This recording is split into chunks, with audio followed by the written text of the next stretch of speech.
What's that movie with Brad Pitt? Call this the Fury Bowl of Week 12. Cleveland Browns, losers of 3 straight, 6 of their last 8. Las Vegas Raiders, losers of 3 straight, 8 of their last 9. It's 4th down and Smith is sacked. And if you're a Raiders fan, you've been watching this has been all year. You know what you get to watch in this matchup? No, not a game between two 2-8 teams vying for the possibility of drafting first in the 2026 draft. Not a game between 2 offenses that don't even average 17 points a game. You're watching 2 of the best QB hunters and defenders the game has to offer. Lamar rolling right, trying to come back the other way, and Myles Garrett is there!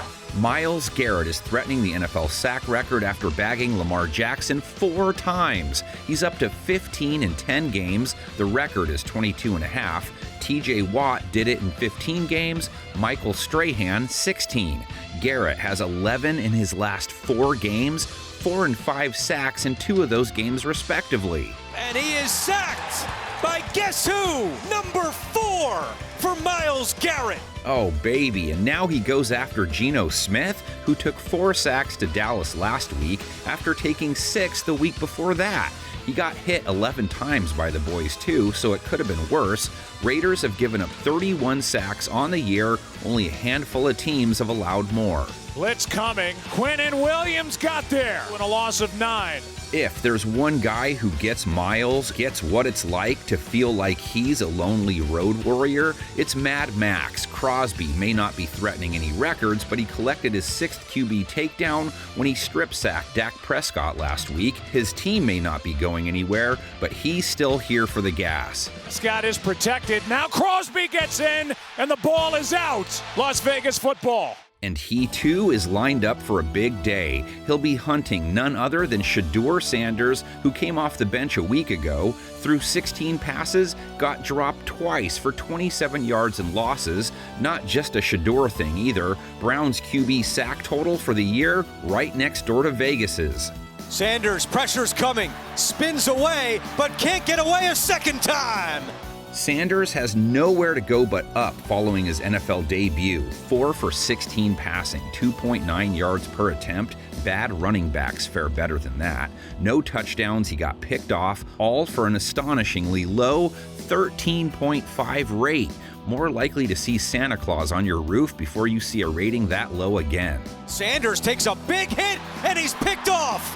Well, it's not like Geno lit it up versus the Cowboys. Threw another pick, so he's back in the lead for interceptions this year. Has thrown 1 in 3 straight games, 1+ in 6 of his last 7 games. And that ball is picked off by Tarek Brown. Lots of fans will be watching to see what Brock Bowers does. Went for 72 yards versus Dallas. Says put up 70+ in 2 of his last 3. Seems like the knee issues are mostly behind him. And the pass is caught. Another big play to number 89 for 16. Smith targeted him 12 times last week, a team high. Trey Tucker, the next most thrown to with 8 looks. He scored with 47 yards. Quick throw, Tucker looking for blocks. He's into the end zone for a touchdown. Those 2 are up against a Cleveland secondary that is coming off a strong showing. They held Lamar Jackson, who leads the NFL with a 115 rate, to a season-low 47 rate.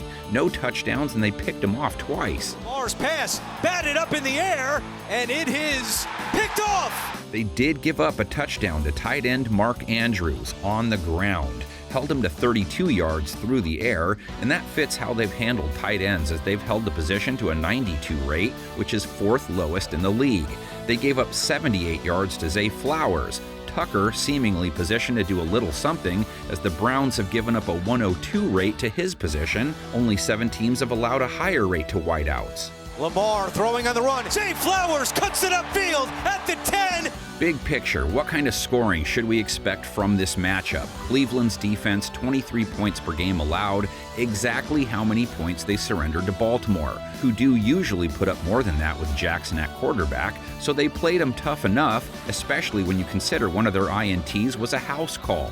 Raiders offense, 16 points last week, 1 above their average, only 1 team putting up fewer points per game.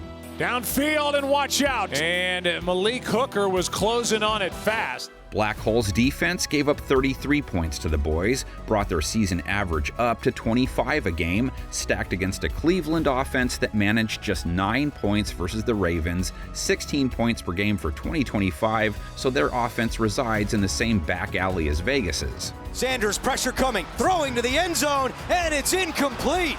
And how about each team's rookie running backs? Each guy has struggled to find room most games. Ashton Genty seems to be met by a defender as soon as he gets the handoff half the time, stumbles in off a season-low 7 yards, 6 attempts. On one hand, maybe his line gives him a chance versus a Browns front that gave up over 100 yards to Derrick Henry on 5.7 a carry. Henry flying through, but Derrick Henry goes for 59 yards. But on the other hand, that was the king. They're holding running backs to 3.9 a run for the season, a hair stingier than the Raiders' defense has been with running backs this year, holding them to 4 per attempt, but also gave up decent digits to the last back they faced, giving up 93 yards on 4.2 a carry to Javonte Williams. Here's Javonte Williams, and Williams with a big carry on first down. Quinshawn Judkins, Genty's rookie counterpart, 59 yards last week, 3.5 per try. That's 5 straight he hasn't cracked 3.6. If ever there were 2 teams lined up to play the role of Luke kissing Leia, these 2 might be it. Silver and Black have beat Cleveland 5 straight after taking them last year. We flashed back to their 1980 Red-Right 88 playoff game in that preview, so let's hit the only other postseason bout between the 2, which happened 2 years later. And then it was time for the playoffs and the visiting Cleveland Browns. The Raider machine roared for 510 yards of offense as Plunkett passed for a career-high 386 yards. Christensen caught 6 passes and Cliff Branch 5, while number 80, Malcolm Barnwell, used his blinding speed to open up the defense and make room for the moves of Marcus Allen, who had 147 yards rushing and receiving and ran for 2 touchdowns. Quick toss to Allen, going wide left to the 5, shakes off a tackler and dances into the end zone.